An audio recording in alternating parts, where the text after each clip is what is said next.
Hi പ്രിയരെ, welcome to MTM political talk.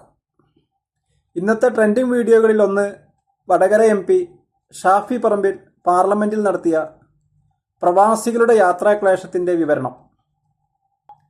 തീർച്ചയായും വിഷയം പാർലമെൻറ്റിൽ ഉന്നയിച്ച് അധികാരികളുടെ ശ്രദ്ധയിൽ കൊണ്ടുവന്നതിന് MP-ക്ക് പ്രത്യേകം നന്ദി പറയുകയാണ്. ഈ വിഷയത്തിലേക്ക് കടക്കുകയാണെങ്കിൽ, സ്കൂൾ അവധിക്ക് ജൂൺ അവസാനം മുതൽ സെപ്റ്റംബർ വരെ അങ്ങോട്ടും ഇങ്ങോട്ടും അമിതമായ ചാർജ് തന്നെയാണ് വിമാന കമ്പനികൾ ഈടാക്കുന്നത്. സീസൺ അല്ലാത്ത സമയത്ത് ഏകദേശം 6000 രൂപയ്ക്ക് കിട്ടുന്ന വിമാന ടിക്കറ്റ് തന്നെയാണ് സീസൺ സമയത്ത് ഇത്രയും വലിയ തുക നൽകേണ്ടി വരുന്നത്. 6000 രൂപ മുതൽ ഏറി വന്നാൽ 15000 രൂപ വരെ വിമാന കമ്പനികളുടെ വ്യത്യാസം അനുസരിച്ച് തുടങ്ങുന്ന ടിക്കറ്റ് നിരക്ക് ആണ് സീസൺ സമയത്ത് 85,000 രൂപ വരെ ഉയരുന്നത്.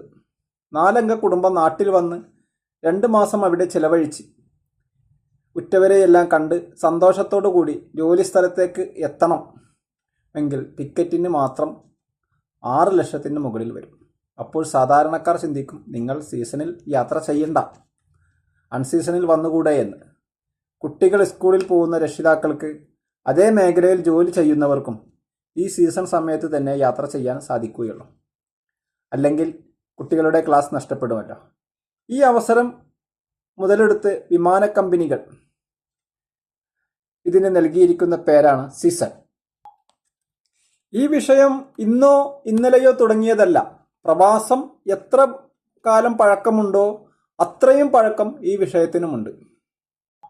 ഇതിന് ഒരു പരിഹാരം എന്ന രൂപേണയാണ് കപ്പൽ സർവീസിനെ കുറിച്ച് ചർച്ചകൾ വരുന്നത്. എല്ലാ സീസൺ സമയത്തും യാത്രാ കപ്പലിൻ്റെ ആവശ്യകതയെക്കുറിച്ച് ചർച്ചകൾ സജീവമാകാറുണ്ട്. ഈ പ്രാവശ്യവും അത്തരം ചർച്ചകൾ പത്രമാധ്യമങ്ങളിൽ നിറഞ്ഞു നിൽക്കുന്നുമുണ്ട്. യാത്രാ കപ്പൽ മേഖലയിലെ വിദഗ്ധർ പറയുന്നത് അനുസരിച്ച് 4 ദിവസമാണ് ഏകദേശം ഒരു ഭാഗത്തേക്ക് വരുന്ന സമയം.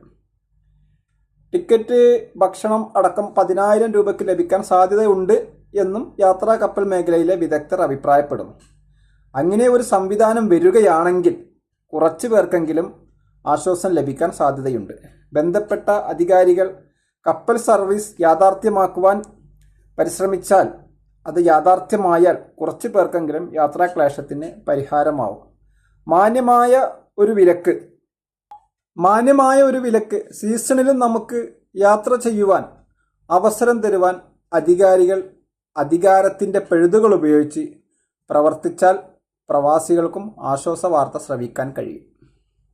എന്തായാലും ഈ മേഖലയിലെ അധികാരികൾ അതിന് ശ്രമിക്കട്ടെ എന്ന പ്രതീക്ഷയിൽ അവസാനിപ്പിക്കുന്നു.